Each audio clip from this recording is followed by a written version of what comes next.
शांतिस पद के बाद 18वां रविवार ऑनलाइन गिरजा आराधना में आप सबों का स्वागत है।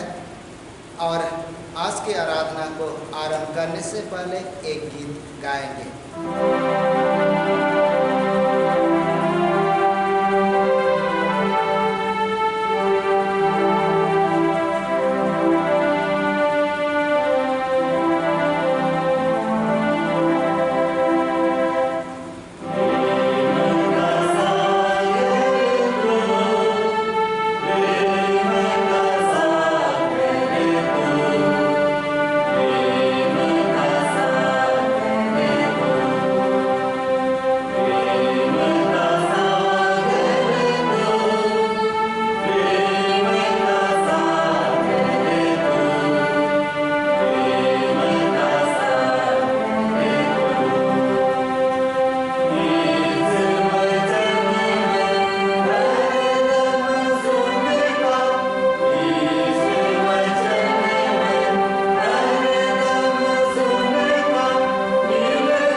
इस समय हम आह्वान वचन पढ़ेंगे।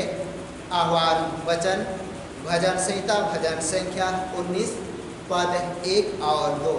भजन संहिता भजन संख्या 19 पद 1 और 2। यहाँ पर परमेश्वर का जीवित वचन यूँ कहता है, आकाश परमेश्वर की महिमा का वर्णन कर रहा है और आकाश मंडल उसके हस्तकला को प्रकट कर रहा है। दिन से दिन बातें करता है और रात को रात ज्ञान सिखाती है। यहाँ तक आमीन। हम प्रार्थना करेंगे। त्रिएक परमेश्वर पिता पुत्र और पवित्र आत्मा के नाम से आमीन। हे सर्वशक्तिमान सृजनहार ईश्वर दयालु पिता, इस समय हृदय से धन्यवाद देते हैं क्योंकि तूने सप्ताह भर के जीवन में हम सभी को संभाला और आज हमारे जीवन के लिए एक नया दिन को तूने जोड़ा है और सचमुच में आज के दिन हमारा जीवन आशीषित हो। और धन्यवाद का विषय है क्योंकि आज के पवित्र ऑनलाइन आराधना में शामिल होने का मौका और अवसर दिया है। हाँ प्रभु जी, इस समय सारी बातों पर तेरा आशीष और नियंत्रण चाहते हैं। अब से लेकर सदा तक तू हमारी इस पवित्र आराधना में अगुवाई कर। आमीन। मंडली बैठे, आराधना के लगातार में पहला गीत गाएंगे साक्षी वाणी से। साक्षी वाणी गीत संख्या 1 हालेलुया धन स्तुति जय ईश्वर पिता को जो सदैव राज सर्वथा धर्म से करता।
परमेश्वर पिता, पुत्र और पवित्र आत्मा के नाम से आमीन।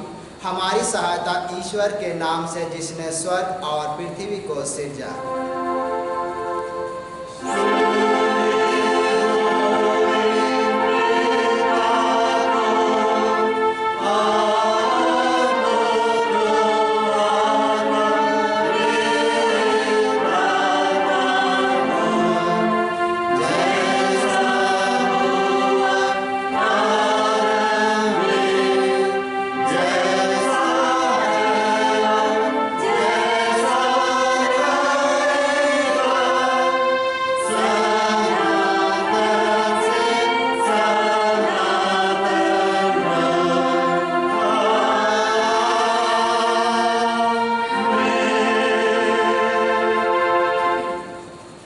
ईश्वर के सामने अपने पापों को दीनता से मान ले।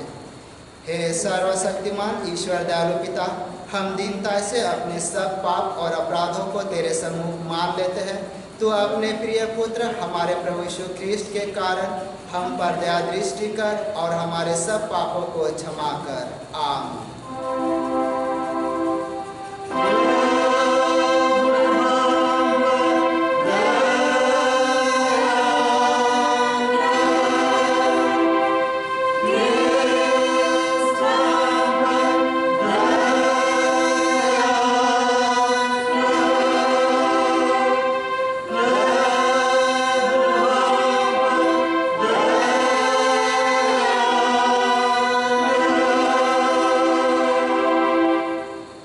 शांति वचन सुने। प्रभु परमेश्वर यो कहता है, मेरे जीवन की सौगंध, मैं दुष्टों की मृत्यु से प्रसन्न नहीं, परंतु दुष्ट अपने चाल से फिरे और जीवित रहे। यह यहेजकेल 33:11। आमीन।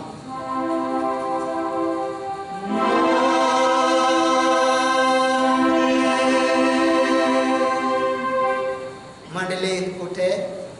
सबसे ऊंचे स्थान में ईश्वर का गुणानुवाद हो।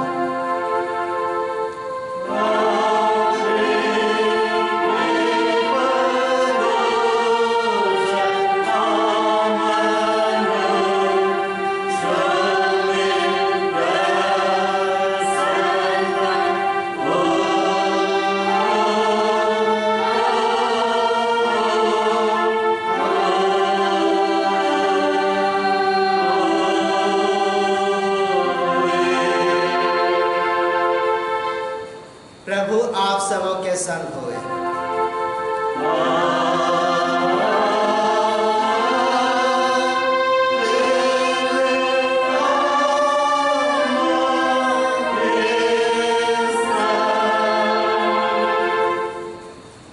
हम प्रार्थना करेंगे। हे प्रभु स्वर्गवासी पिता, हम तेरा धन्यवाद करते हैं कि तू अपनी कृपा से हमारा विनाश नहीं चाहता है, परंतु कि हम अपना मन तेरी ओर फिराए और बच जाए। हम तेरी विनती करते हैं, अपना पवित्र आत्मा हमको दे कि वह प्रतिदिन हमारे मनों में सच्चा पश्चाताप उत्पन्न करे, हमारे हृदय में पाप क्षमा और अनंत जीवन की लालसा जन्मे, और तेरी अपार कृपा को विश्वास में ग्रहण करने और उसमें स्थिर रहने के लिए हमको सामर्थ्य दे। हर प्रकार की परीक्षा में हमको संभाल कि जिससे अनुग्रह के द्वारा अंत में परम सुखी हो जाए, हमारे प्रभु यीशु ख्रीष्ट के द्वारा। आमीन।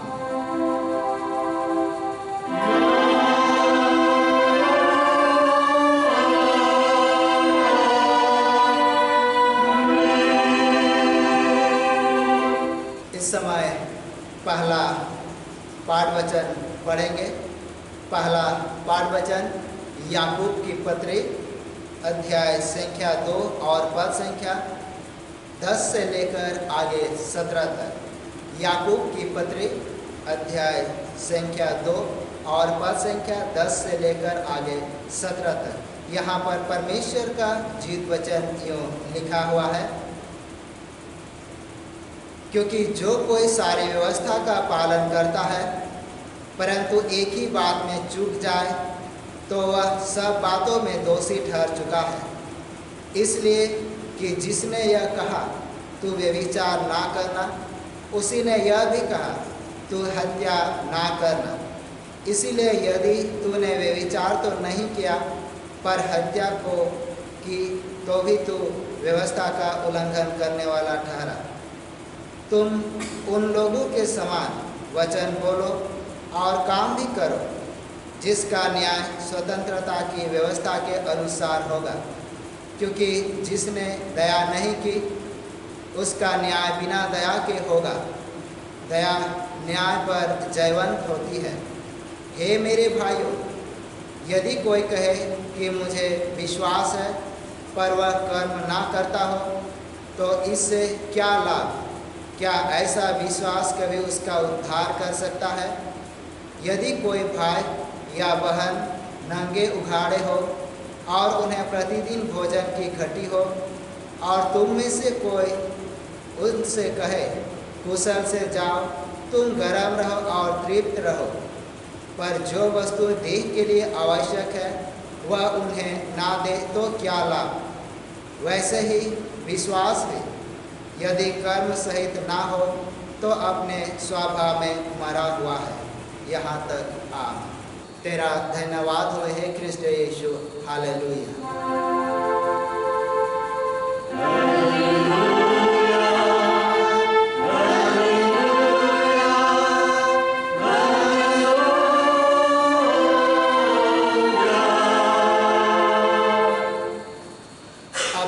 समस्त ख्रिस्तानी कलीसिया के संग मिलकर अपना महापवित्र विश्वास वचन मान लेकर यूँ कहे, मैं विश्वास करता हूँ परमेश्वर पिता पर जो स्वर्ग और पृथ्वी का सर्वशक्तिमान सृजनहार है, और उसके इकलौते पुत्र अपने प्रभु यीशु ख्रिस्त पर जो पवित्र आत्मा से गर्भ में आया, कुंवारी मरियम से उत्पन्न हुआ, पंतुस पिलातुस की आज्ञा से उठाया, क्रूस पर चढ़ाया गया, मर गया और गड़ा गया, पाताल में उतरा, तीसरे दिन मृतकों में से जी उठा, स्वर्ग पर चढ़ गया और परमेश्वर सर्वशक्तिमान पिता के दाहिने हाथ बैठा है, जहाँ से वह जीवितों और मृतकों को विचार करने को फिर आएगा।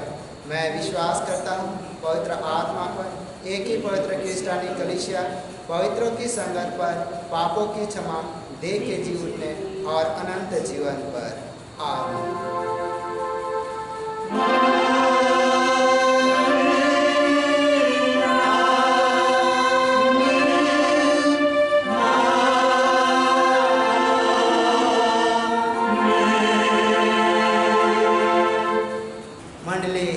बैठे आराधना के लगातार में दूसरा गीत गाएंगे साक्षी वाणी से।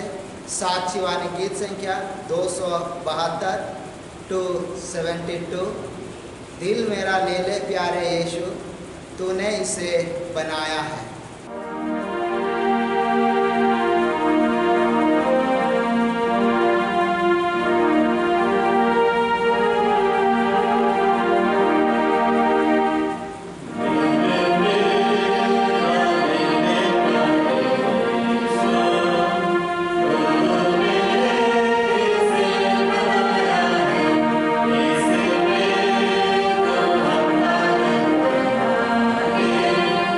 This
ईश्वर और प्रभु यीशु ख्रिस्ट की ओर से अनुग्रह और शांति मिले, आमीन। आइए हम मन की तैयारी के लिए प्रार्थना करें। त्रिएक परमेश्वर पिता, पुत्र और पवित्र आत्मा के नाम से आमीन।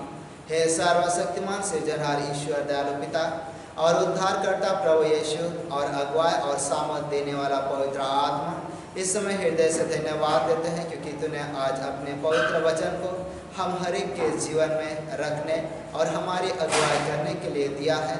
होने दे पिता परमेश्वर, आज के इस वचन को तेरे पवित्र हाथ में सौंप देते हैं।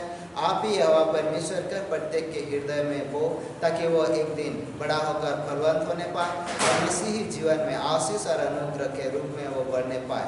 इस समय प्रभु जी सारी बातों को तेरे हाथ में सौंपते हैं। यह विनती हमारे उद्धारकर्ता प्रभु यीशु के नाम से मांगते हैं। दया से सुन, अनुग्रह से ग्रहण कर, आमीन। और इस समय पवित्र वचन पढ़ेंगे। पवित्र वचन मत्ती रचित सुसमाचार अध्याय संख्या 22 और पद संख्या 34 से लेकर आगे 46 तक। मत्ती रचित सुसमाचार अध्याय संख्या 22 और पद संख्या 34 से लेकर आगे 46 तक। यहाँ पर परमेश्वर का जीवित वचन यूँ लिखा हुआ है। जब फरीसियों ने सुना कि यीशु ने सदूकियों का मुंह बंद कर दिया, तो वे इकट्ठा हुए। उनमें से एक व्यवस्थापक ने उसे परखने के लिए उससे पूछा, हे गुरु, व्यवस्था में कौन सी आज्ञा बड़ी है? उसने उससे कहा, तू परमेश्वर अपने प्रभु से अपने सारे मन और अपने सारे प्राण और अपनी सारी बुद्धि के साथ प्रेम रख। बड़ी और मुख्य आज्ञा तो यही है, और इसी के समान यह दूसरी भी, कि तू अपने पड़ोसी से अपने समान प्रेम रख। ये ही दो आज्ञाएं सारी व्यवस्था और भविष्यवक्ताओं का आधार है। जब फरीसी इकट्ठे थे तो यीशु ने उनसे पूछा, मसीह के विषय में तुम क्या सोचते हो? वह किसका पुत्र है? उन्होंने उससे कहा, दाऊद का। उसने उनसे पूछा, तो दाऊद आत्मा में होकर उसे प्रभु क्यों कहता है? प्रभु ने मेरे प्रभु से कहा, मेरे दाहिने बैठ, जब तक कि मैं तेरे बैरियों को तेरे पांव के नीचे ना कर दूं। भला जब दाऊद उसे प्रभु कहता है, तो वह उसका पुत्र कैसे ठहरा? इसके उत्तर में कोई भी एक बात ना कह सका। उस दिन से किसी को फिर उससे कुछ पूछने का साहस ना हुआ। यहाँ तक, आमीन। और इस समय थोड़ी देर के लिए मंडली बैठ जाएंगे। मसीह यीशु में विश्वासियों, सचमुच में आज हमारे जीवन के लिए, हम मसीही विश्वासियों के लिए एक सुंदर विषय वस्तु रखा गया है, जो हमारे व्यवहारिक जीवन, हमारे व्यक्तिगत जीवन और हमारे कलीसिया जीवन के लिए भी मूल आधार है। और इसलिए जब हम जीवन के आधार को जब हम मानेंगे या देखेंगे, जीवन का मुख्य आधार तो प्रेम ही है और परिवार का आधार भी प्रेम है। और इसको नियंत्रण करने के लिए, इसको नियंत्रित करने के लिए, इसका संचालन के लिए व्यवस्था अति आवश्यक है। और इसीलिए जब हम एक परिवार को देखते हैं, वहाँ भी एक सुंदर व्यवस्था है। वहाँ परिवार के मुखिया के हर एक व्यक्ति बात मानते हैं। कलीसिया के जीवन में भी बिल्कुल वैसा ही देखते हैं कि एक व्यवस्था जो हमारे कलीसिया जीवन का संचालन करता है। और उनमें से जो सबसे बड़ा और मुख्य केंद्र बिंदु और मुख्य विषय वस्तु वो है प्रेम। प्रेम एक ऐसा व्यवस्था है जो उससे भी बढ़कर है। और इसलिए जब हम आज के पवित्र वचन हमने पढ़ा, ये मूल रूप से यही बातों को दर्शाता है। और इसमें जो लिखा हुआ है, सबसे बड़ी आज्ञा, सबसे बड़ी आज्ञा, क्योंकि हम सभी को ये जानते हैं कि परमेश्वर ने मूसा के माध्यम से 10 आज्ञा दिया, परंतु उससे बढ़कर जो यहूदी लोग के लिए था, जो सर्वश्रेष्ठ आज्ञा के रूप में था, और उसको सबसे बड़ी आज्ञा यानी सबसे बड़ी व्यवस्था के रूप में देखा जाता था। और उसको जब हम अपने पवित्र वचन में पढ़ेंगे तो व्यवस्था विवरण की पुस्तक अध्याय संख्या 6 और पद संख्या 5 से लेकर 9 तक में इन वचनों को देख सकेंगे या पढ़ सकेंगे और हम समझ सकेंगे। लेकिन हमारा जो विषय वस्तु है यहाँ पर हम देख सकते हैं कि सबसे बड़ी आज्ञा, सबसे बड़ी व्यवस्था प्रेम ही है।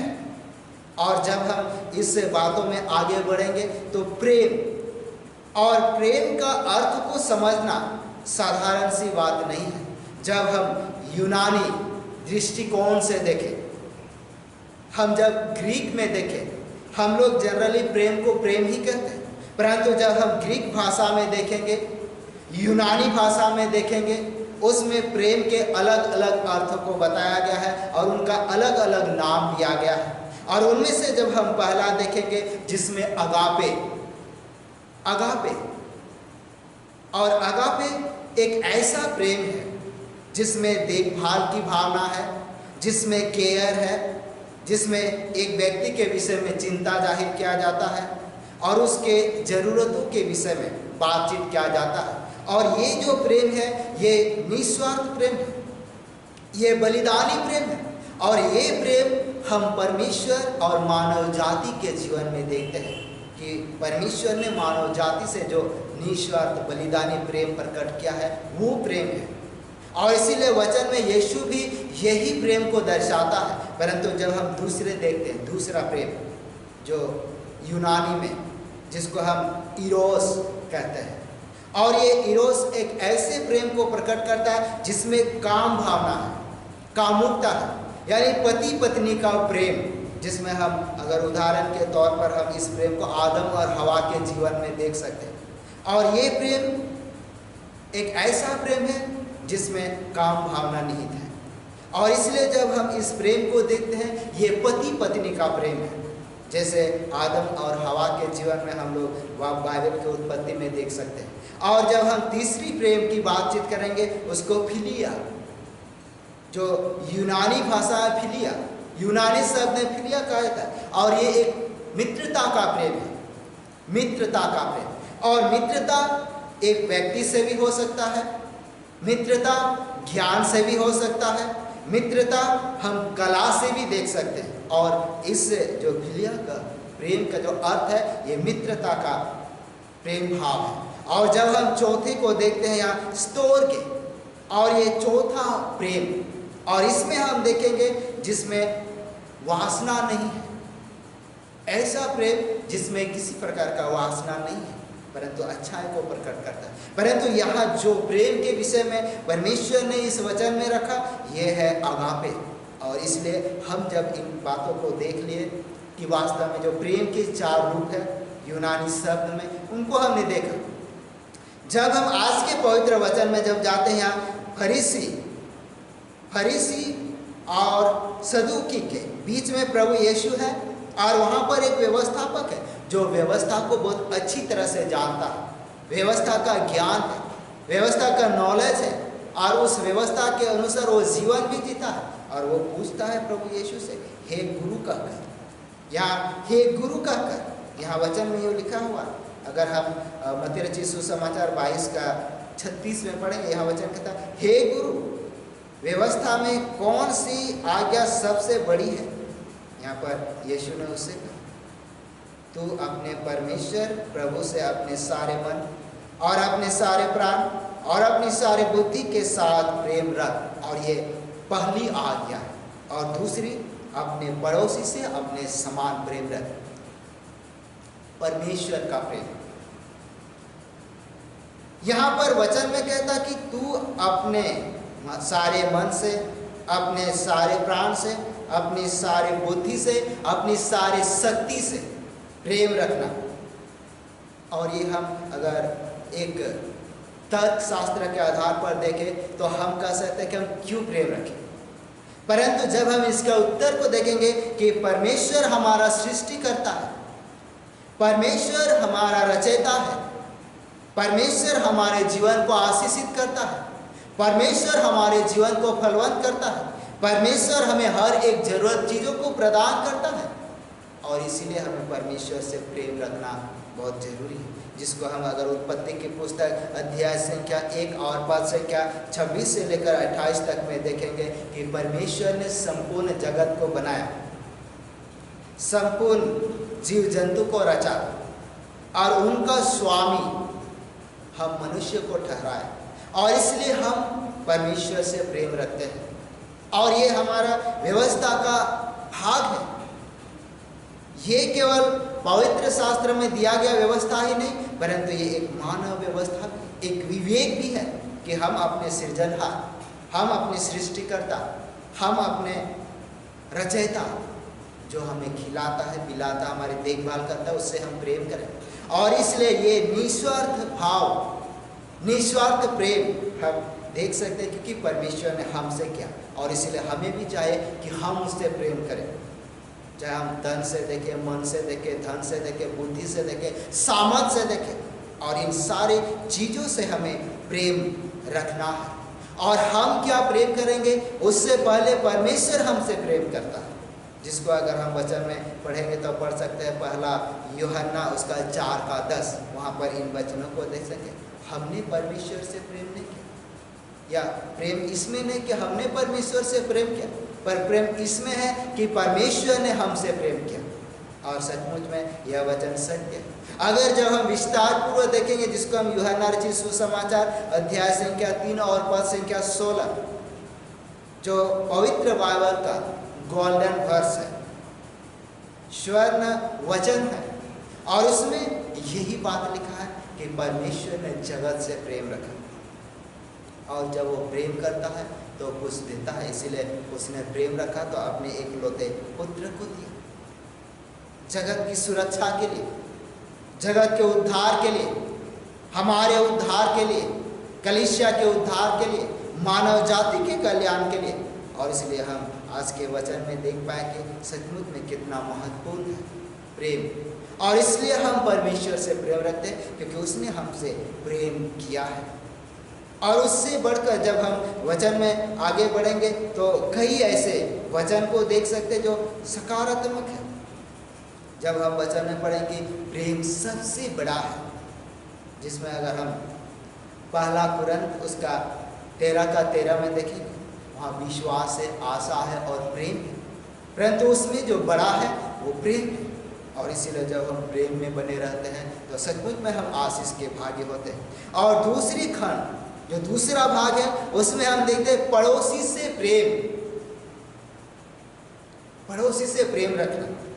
और ये पड़ोसी से प्रेम रखना सबसे कठिन प्रेम है, क्योंकि हम ईश्वर से तो प्रेम रख लेते हैं क्योंकि वो तो हमारा सृष्टि करता है, परंतु पड़ोसी से प्रेम रखना, और वो भी अपने जैसे, जैसे हम खाते हैं, जैसे हम पहनते हैं, जैसे हम जीवन में आगे बढ़ते हैं, जैसे हम अपने शरीर को करते हैं, वैसे ही।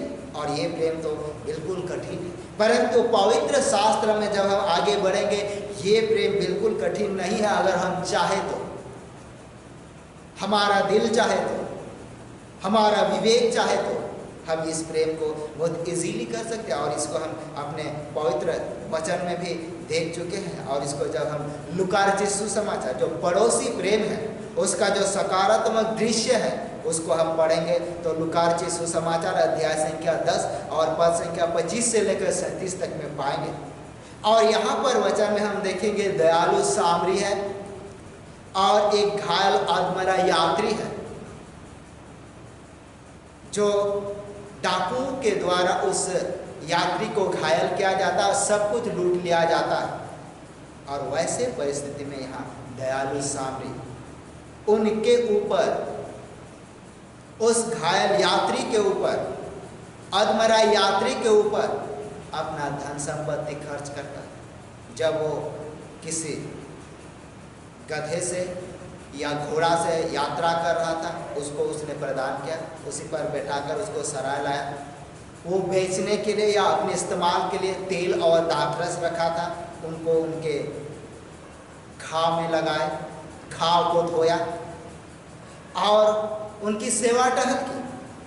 और यहाँ पर हम देख सकते हैं कि सारी प्रेम दिखाई देता है, चाहे हम तन, मन, धन, शक्ति सारे चीज़ को इस वचन में हम देख पाते कि ऐसा प्रेम है, क्योंकि जब वो सराय के मालिक से विदा लेता है, आगे कार्य के लिए बढ़ता, तो उससे कहा जितना इन पर खर्च होगा तो मैं दे रहा हूँ, परंतु और जितना खर्च होगा उसका हिसाब किताब रखे, जब मैं लौट कर आऊँ तब मैं दे दूँगा। और ये है प्रेम, और ये है पड़ोसी प्रेम, सच्चा पड़ोसी प्रेम और निस्वार्थ पड़ोसी प्रेम। और इसीलिए जब हम वचन में जब आगे पढ़ेंगे तो हम लोग और एक वचन को देखेंगे जिसमें हम लूका रचित सुसमाचार अध्याय संख्या 16 और पद संख्या 19 से लेकर 31 में यहाँ भी पड़ोसी प्रेम को दर्शाता है, परंतु नकारात्मक, ये नेगेटिव। यहाँ पर हम देख सकते हैं कि एक धनी मनुष्य है और एक निर्धन लाजर है, और वो उसको रोज देखता था, प्रतिदिन उसको देखता था, परंतु उस पर कभी तरस नहीं खाया और उन पर कभी उसने दया नहीं किया, और जिसके कारण से जो धनी व्यक्ति है वो अपराधी ठहरा, उन्होंने व्यवस्था का उल्लंघन किया। और जब हम आज के पवित्र वचन में पढ़ेंगे वहाँ पर हम इस वचन को देख सकते हैं। अगर हमने 10 व्यवस्था में से 9 व्यवस्था का पालन किया हो, कठोरता से पालन किया हो, अगर एक में चूक जाते हैं तो उससे कोई फायदा नहीं, हम सभी में दोषी ठहरेंगे, जिसको वचन में भी लिखा हुआ, जहाँ पर परमेश्वर का जीवित वचन में लिखता है, याकूब की पत्री अध्याय संख्या 2 और पद संख्या 10 में यहाँ वचन कहता है, क्योंकि जो कोई सारी व्यवस्था का पालन करता है परंतु एक ही बात में चूक जाए तो वह सब बातों में दोषी ठहर चुका है। और यह तो परमेश्वर का जीवित वचन है, और यह सत्य है, और यह सच्ची शिक्षा है। और इसलिए आज हमें चाहिए कि हम जो प्रेम व्यवस्था है उस पर बने रहें। ऐसा ना हो कि इस धनी मनुष्य के नाम हम भी चूक जाए, परंतु हमें चाहिए कि हम निस्वार्थ भाव से प्रेम करें। और जब हम निस्वार्थ भाव से प्रेम करते हैं, ये प्रेम परमेश्वर के सम्मुख उस न्याय के दिन हमारे लिए वरदान साबित होता है। और इसीलिए जब हम परमेश्वर के सिंहासन के सम्मुख खड़े होंगे तो परमेश्वर हमें देखेगा और उसे कहेगा, क्योंकि इसने मेरे साथ भलाई किया है, जिसको हम वचन में पढ़ेंगे तो पढ़ सकते हैं। मत्ती रचित सुसमाचार अध्याय संख्या 25 और पद संख्या 34 से लेकर आगे 46 तक। यहाँ प्रेम रखना, भलाई करना, लोगों की सेवा करना हमारे लिए वरदान और न्याय के दिन प्रतिफल प्रकट करता है। और इसलिए आज जब हम आज के पवित्र वचन में से पहला पाठ वचन को दोबारा से देखेंगे तो वहाँ भी हम देख सकते हैं कि जब हम यीशु पर विश्वास करते हैं, यीशु पर भरोसा करते हैं, केवल विश्वास ही नहीं, भरोसा नहीं, परंतु अगर हम विश्वास करते हैं तो कर्म करना चाहिए। अगर हम कहें कि हम किसी से प्रेम करते हैं, उस गरीब मनुष्य से प्रेम करते हैं, वो भी ईश्वर का अंग है, ईश्वर का हिस्सा है, ईश्वर के द्वारा बनाया गया है, अगर हम केवल मुंह से बोले तो ये सही नहीं होगा, क्योंकि जब हम उसके लिए काम नहीं करते, कर्म अगर नहीं करते तो ये प्रेम व्यर्थ है।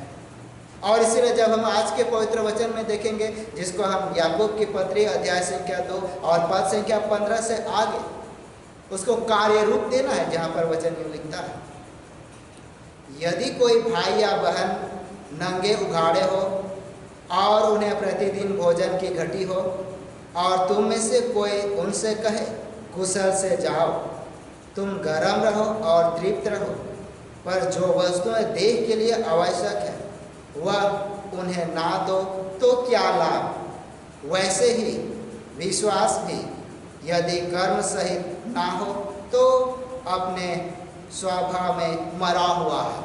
और यह परमेश्वर का पवित्र जीवित वचन है, और इसलिए कार्य रूप देना, क्योंकि परमेश्वर ने जगत से प्रेम किया और उसका कार्य रूप है कि उसने अपने एक लौते पुत्र को जगत में भेज दिया, जिसे हम देखते हैं, जिसका हम वचन में वर्णन पाते हैं। और यहाँ प्रेम देना होता है, गिफ्ट होता है, क्योंकि हम सभी को जानते हैं अगर किसी से हम प्रेम करते हैं, चाहने वाले से हम उसे गिफ्ट देते हैं, तब हम समझते हैं कि हाँ हम उससे प्रेम रखते हैं। और ये सबके जीवन के लिए होना चाहिए, और इसीलिए आज जो प्रेम का पाठ है, हम समझते हैं ये हमारे लिए बहुत ही महत्वपूर्ण भाग है। और इसलिए इस वचन में पढ़े, हम केवल अपने आप में ही नहीं, हम परमेश्वर से भी प्रेम रखें, हम पड़ोसी से भी प्रेम रखें, हम अपने सृष्टि से भी प्रेम रखें, क्योंकि परमेश्वर है, सृष्टि है और हम हैं, और हमारा तालमेल है। और इसलिए हम सभी से प्रेम रखें। अगर हम सृष्टि से प्रेम ना रखें तो भी हमारे लिए गलत है, हम परमेश्वर से प्रेम ना रखें तो भी हमारे लिए गलत है, हम अगर पड़ोसी से प्रेम ना रखें तो भी हमारे लिए गलत है। आज हम अपने जीवन को देख सकते हैं, हम अपने आवश्यकता को देख सकते हैं। आज दुनिया में ऐसे बहुत सारे लोग हैं, वो मुंह में तो बहुत कुछ कहते हैं लेकिन वो काम बिल्कुल ऐसा नहीं करते। और ऐसे आज हम कलीसिया जीवन में भी देख सकते हैं। परंतु हमें चाहिए कि हम मुंह से नहीं, परंतु हम कर्म करके उसको प्रदर्शित करें, हम कर्म के द्वारा उसको प्रकट करें, ताकि वो हमारे जीवन के लिए उद्धार और आशीष का कारण ठहरने पाए। तो निश्चय आज हम अपने कलीसिया जीवन में भी देखते हैं, कई ऐसे लोग हैं जो कलीसिया के सेवकाई के लिए वो आगे आ रहे हैं, कलीसिया में जो जरूरत है उसको प्रदान कर रहे हैं। परंतु कई ऐसे लोग हैं जो आवश्यकता है वो जानते हैं, लेकिन फिर भी अगर योजना बन रहा है तो उसको भी वो काटने का प्रयास करते हैं। तो क्या प्रेम है? और इसलिए चाहिए कि हम निस्वार्थ भाव से प्रेम रखें। तो निश्चय जब हम निस्वार्थ भाव से प्रेम करेंगे तो परमेश्वर हमें अपने आशीष और अनुग्रह से परिपूर्ण करें। तो निश्चय आज इस पवित्र वचन के माध्यम से हम हर एक को आशीष और अनुग्रह मिले और परमेश्वर हमारे साथ, परमेश्वर इस वचन के द्वारा हम हर एक के जीवन को आशीषित करें। आइए हम प्रार्थना करें। हे सर्वशक्तिमान सनातन ईश्वर दयालु पिता, इस समय तू चाहता कि हम तुझ में बने रहे, तुझसे प्रेम करें, और ये एक व्यवस्था है, हाँ, और ये आज्ञा भी है।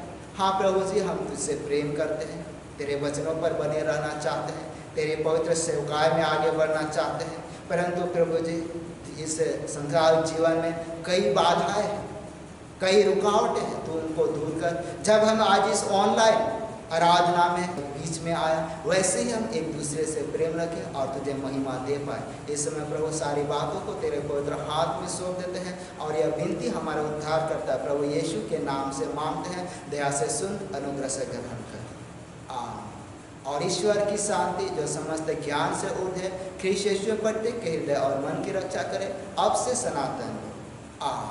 आराधना के लगातार में तीसरा गीत गाएंगे साक्षी वाणी से। साक्षी वाणी गीत संख्या 296 to 96। धन हो वह प्रेम की डोर जो जोड़ती है मनों को। Oh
यहोवा को धन्य कर, और जो कुछ मुझ में है वह उसके पवित्र नाम को धन्य कहे।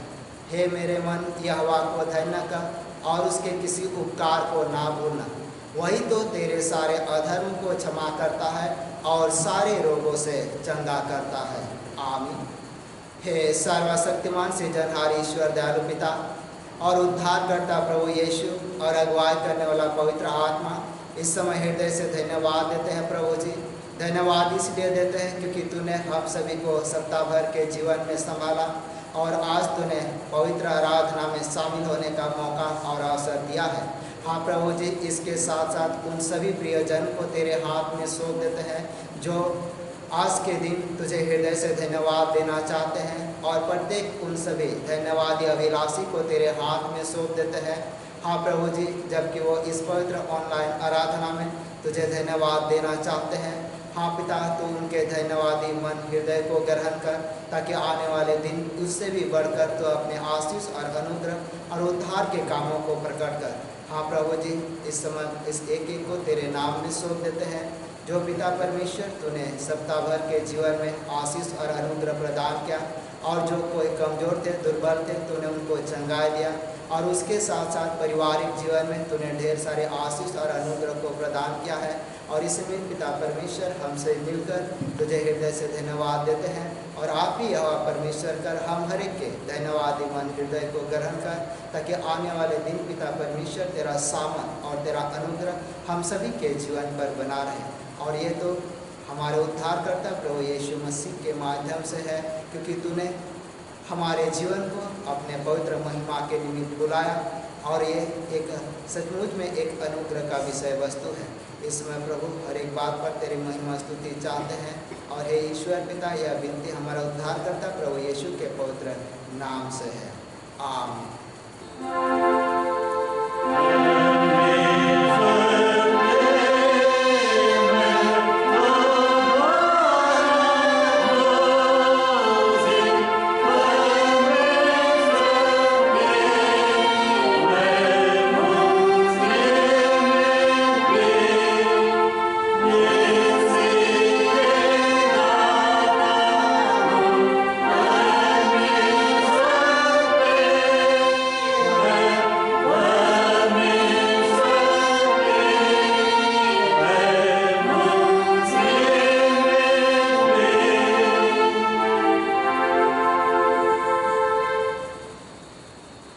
हम प्रार्थना करेंगे।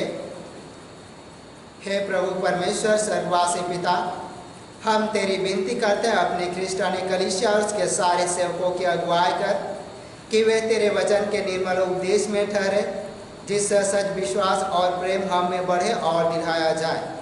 हे प्रभु, भारत रिपब्लिक के हमारे प्रेसिडेंट, इस प्रांत के गवर्नर, राज्य की सभा और मंत्रिमंडलों, सब न्याय और हाकिमों और सब राज्य कर्मचारी को आशीष दे, और उनके अगुवाई कर कि वे न्याय और धर्म से देश की सेवा करें, और हम कुशल चैन से सारे भक्ति और गंभीरता से काल बिताए।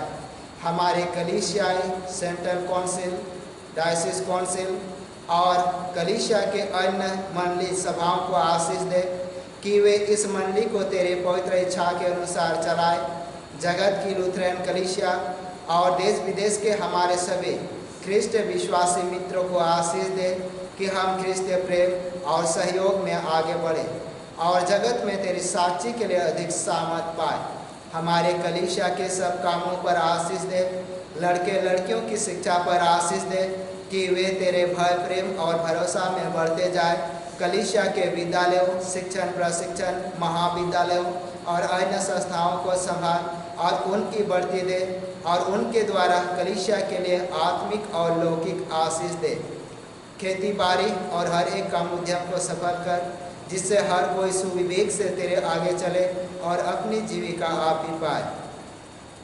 अपनी कृपा से उन सबों पर दृष्टि कर जो कंगालपन, रोग और नाना प्रकार के सकेती और दुख में है, उनको शांति दे। और इसमें प्रार्थना है प्रभु जी, प्रार्थना के द्वारा हमारे कलीसिया के सभी प्रियजन और सभी घराने को तेरे हाथ में सौंप देते हैं। धन्यवाद देते हैं क्योंकि तूने अपने पवित्र सुरक्षा में बनाए रखा, और आज के पवित्र ऑनलाइन पवित्र गिरजा आराधना में शामिल होने का अवसर दिया है। और इसमें प्रभु जी प्रार्थना है, प्रार्थना के द्वारा आज के पवित्र वचन को तेरे हाथ में सौंप देते हैं। हाँ प्रभु जी, जिस प्रकार तूने नाइन नगर के उस विधवा स्त्री के इकलौते पुत्र को प्रभु के सामर्थ से जिंदा किया, और यह सचमुच में एक महान आश्चर्य कर्म है।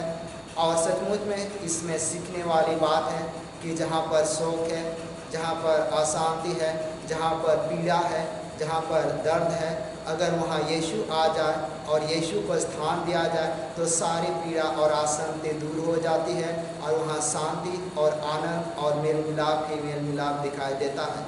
हाँ प्रभु जी, सचमुच में तू चाहता है कि हम भी अपने हृदय में जगह दे, अपने घराने में, अपने व्यक्तिगत जीवन में, ताकि तू प्रत्येक के साथ रहकर प्रत्येक के उस जीवन में और उसके उस दुख के समय में तो शांति दे सके और सारे शोक को तो आनंद में बदल सके। हाँ प्रभु जी, इस समय जो कमज़ोर और दुर्बल है, जो कष्ट और पीड़ा में है, तो उनकी रक्षा रखवाली कर उनको चंगाई दे, ताकि समय के पूर्णता में चंगाई को प्राप्त करते हुए तेरी महिमा स्तुति और धन्यवाद दे सके। साथ ही साथ प्रभु प्रार्थना करते हैं हमारे कलीसिया के सब भाई बहनों की रक्षा कर, जो दूसरे देश में चले गए हैं, कि वे सब जोखिम और परीक्षा में विश्वासी ठहरे। हम उनके लिए भी तेरी विनती करते हैं, जो मंदिर से निकाले गए व उलट हुए हैं, उन पर दया कर कि वे सच्चे पश्चाताप से तेरी ओर फिरे। सब मनुष्य का त्राणी ठहर, और उन पर जो अंधियारे में बैठे हैं मुक्ति का उजाला प्रकाश कर।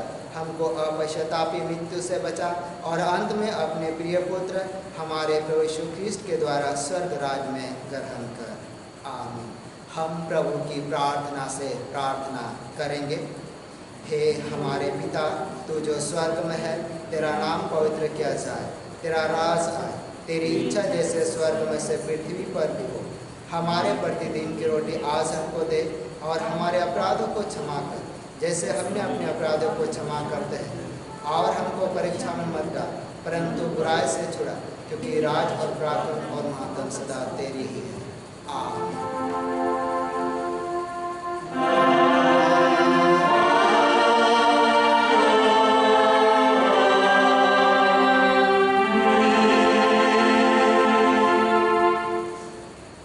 अब त्रिएक ईश्वर का आशीर्वाद विश्वासी और दिन मन से ग्रहण करे। परमेश्वर तुझे आशीष दे और तेरी रक्षा करे। परमेश्वर अपना मुँह तुझ पर प्रकाश करे और तुझ पर अनुग्रह करे।